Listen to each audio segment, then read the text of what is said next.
Shalom, perkenalkan nama saya Marin Celalo, kelas G, mahasiswa IAKN Kupang. Kali ini saya akan mereview materi yang pertama tentang pengertian deteksi dini tumbuh kembang anak. Yang kedua, urgensi deteksi dini tumbuh kembang anak. Yang ketiga, konsep-konsep dasar pertumbuhan dan perkembangan.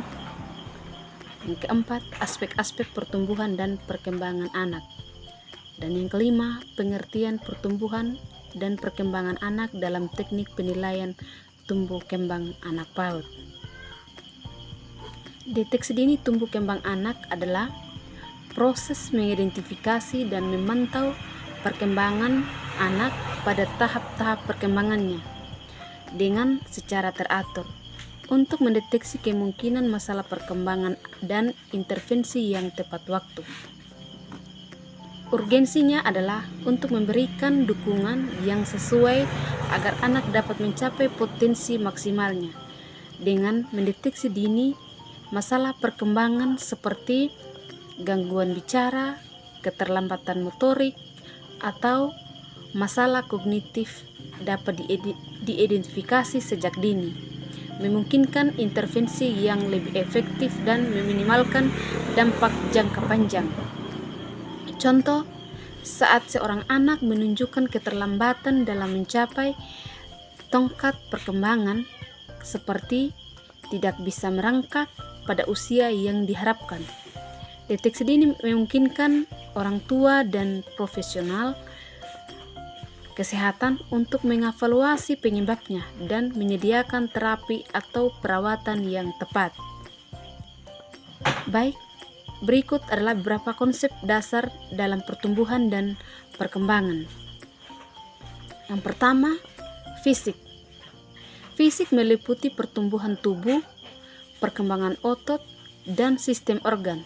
Contohnya adalah peningkatan tinggi badan dan berat badan serta perkembangan kemampuan motorik seperti berjalan dan mengambil sesuatu objek. Yang kedua, kognitif. Kognitif ini mencakup perkembangan keterampilan berpikir, memahami, dan memecahkan masalah. Contohnya adalah kemampuan anak untuk belajar berbicara, memahami konsep matematika yang sederhana, dan memecahkan teka-teki. Yang ketiga, sosial emosional. Sosial emosional ini melibatkan kemampuan anak untuk berinteraksi dengan orang lain dan mengatur emosi mereka. Contohnya, berbagi mainan dengan teman, mengembangkan empati dan mengatur emosi saat frustasi. Yang keempat, bahasa. Bahasa ini mencakup kemampuan anak untuk berkomunikasi secara verbal dan nonverbal. Contohnya adalah belajar berbicara, memahami kata-kata, dan menggunakan bahasa tubuh untuk menyampaikan pesan. Yang kelima, moral. Moral ini berkaitan dengan pengembangan nilai-nilai moralitas dan etika. Contohnya adalah belajar mengenal perbedaan antara benar dan salah, serta memahami pentingnya berbagi dan menghormati orang lain. Pertumbuhan dan perkembangan anak dalam teknik penilaian tumbuh kembang anak di PAUD melibatkan pengamatan terhadap kemajuan fisik, kognitif, bahasa, sosial, dan emosional. Contohnya untuk pertumbuhan fisik, guru bisa mencatat tinggi dan berat badan anak secara berkala, sedangkan untuk perkembangan kognitif bisa dilihat dari kemampuan anak dalam memecahkan masalah atau memahami konsep matematika dasar.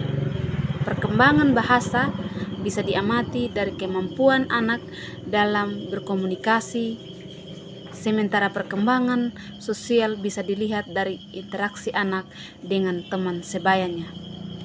Perkembangan emosional bisa diamati dari cara anak mengungkapkan emosi dan mengatasi konflik. Sekian materi yang saya review. Terima kasih dan shalom.